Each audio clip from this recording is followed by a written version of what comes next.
কারণ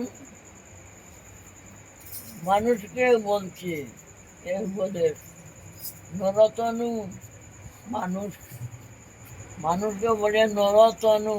এই তনু মানে শরীর, এই শরীর মানুষের শরীর, এই মানুষের শরীরেই বোধন হবে। এই যত সাধন বোধন মানুষে করবে, পশুরা করবে না। পশুরা তাদের ধর্ম আলাদা আছে। পশুরা যত রকম পশু আছে তাদের ধীরে ধীরে ধীরে ধীরে উপরে উঠবে। সব উপরে মানুষ, সবার উপরে মানুষ, এর উপরে নাই, মানুষের উপরে নাই। দেবতারও উপরে মানুষের স্থান। দেবতারা বোধন করতে পারে না।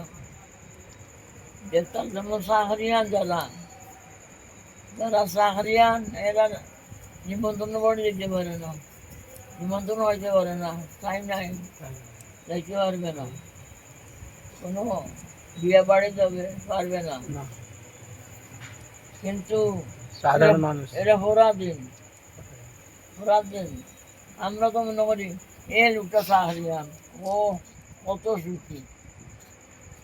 চাকরিয়ান টাকা পায়, পোষায় না।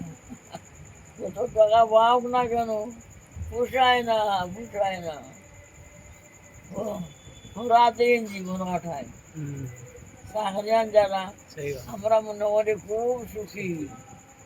চাকরিয়ান এ লোকটা চাকরিয়ান, ও না জানি কত সুখে আছে। চাকরি করে সুখে আছে না,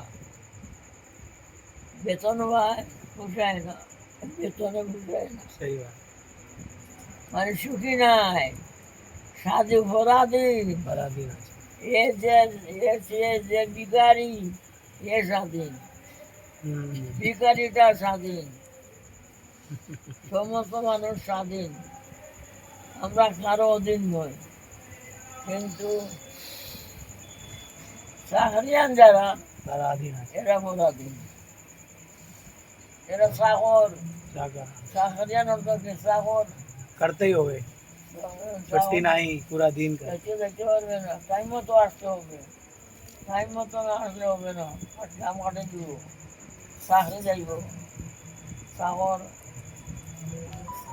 চাকরি করবার জন্য মানুষ কত দরখাস্ত করে,